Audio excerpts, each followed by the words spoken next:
Apa syarat Indonesia menjadi negara superpower di tahun 2045 di masa 100 tahun Indonesia merdeka kala itu? Ada pertanyaan sebelum menjawab pertanyaan pertama tadi. Apa ada negara dalam 20 tahun membangun bisa menjadi negara superpower? Kita bahas perlahan dan kalau terbukti ada, maka kita harus berkaca pada kenyataan bahwa selama ini yang telah menjalankan negara dalam 20 tahun terakhir ternyata tidak membuat Indonesia saat ini atau 3 tahun lagi menjadi negara superpower. Jadi ke depan, lupakan mereka yang akan menjabat yang punya model pemerintahannya sama dengan mereka yang menjabat dalam 20 tahun terakhir. Mereka semua old mind. Oke, Indonesia ke depan mau berubah total kan? Bukti pertama, di tahun 1918, Jerman kalah Perang Dunia Pertama dan harus membayar kompensasi biaya perang. Namun, di tahun 1936, Jerman mulai agresi militernya kemudian menguasai Eropa. 20 tahun Jerman membangun negaranya untuk menjadi negara superpower dan berhasil. Jepang, di tahun 1945 kalah Perang Dunia Kedua. Di tahun 1964, Olimpiade modern pertama di dunia diadakan di Tokyo. Dunia terkejut dengan kemajuan teknologi dan ekonomi Jepang hanya dalam 20 tahun. Itu bukti kedua. Tiananmen 1989, Tiongkok tumpah darah. Investor barat hengkang dari Tiongkok. Tiongkok di bawah Deng Xiaoping melawan dunia termasuk mengatakan Gorbachev goblok. Dan sejak saat itu, mereka menjalankan sistem moneter sendiri hingga di tahun 2008, Olimpiade Beijing. Dunia tersentak. Tiongkok menjadi negara sangat kaya hanya dalam 20 tahun. Ketiga itu terjadi dalam kurun waktu 20 tahunan membangun negaranya. Atau kalau kita mau tambah lagi termasuk bagaimana membangun Dubai, city country tersebut menjadi negara makmur hanya dalam 20 tahun.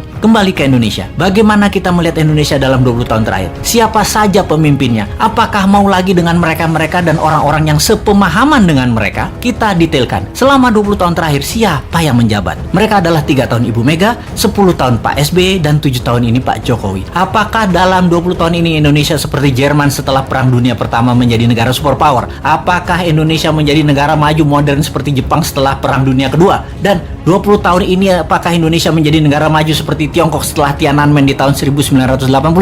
Maka jawabannya adalah belum atau tidak tercapai sama sekali. Jauh dari cita-cita negara modern ala Jepang, negara kaya ala Tiongkok, negara superpower ala Jerman. Apa masalahnya? Karena memang tidak punya konsep bernegara yang mumpuni, yang terorganisir dalam jangka panjang dan kuat strategi bernegaranya baik di dalam dan di luar negeri. Kita tanya lagi, calon kandidat 2024 nanti, siapa yang punya konsep bernegara yang akan membuat Indonesia berdiri di atas kaki sendiri? Atau kita lihat lebih dalam, jangan-jangan kandidat yang ada hanya memirror 3 kandidat terakhir bernegaranya. Apakah sahabat mau ke depan dijalankan pakai cara deket-deket dengan model bernegara 3 presiden terakhir? Rasanya dapat dipastikan Indonesia akan stagnan jalan di tempat. Kita bukan menyalahkan 3 presiden terakhir tersebut, namun mereka sudah menjalankan negara menjadi seperti saat ini dan tetap utuh. Itu hebat. Namun ke depan kita ingin lebih berdaulat lagi, bukan? Beranikah bangsa Indonesia melakukan sesuatu yang baru, yaitu pilih yang bukan mirip-mirip rejim 3 presiden terakhir? Adakah kandidatnya?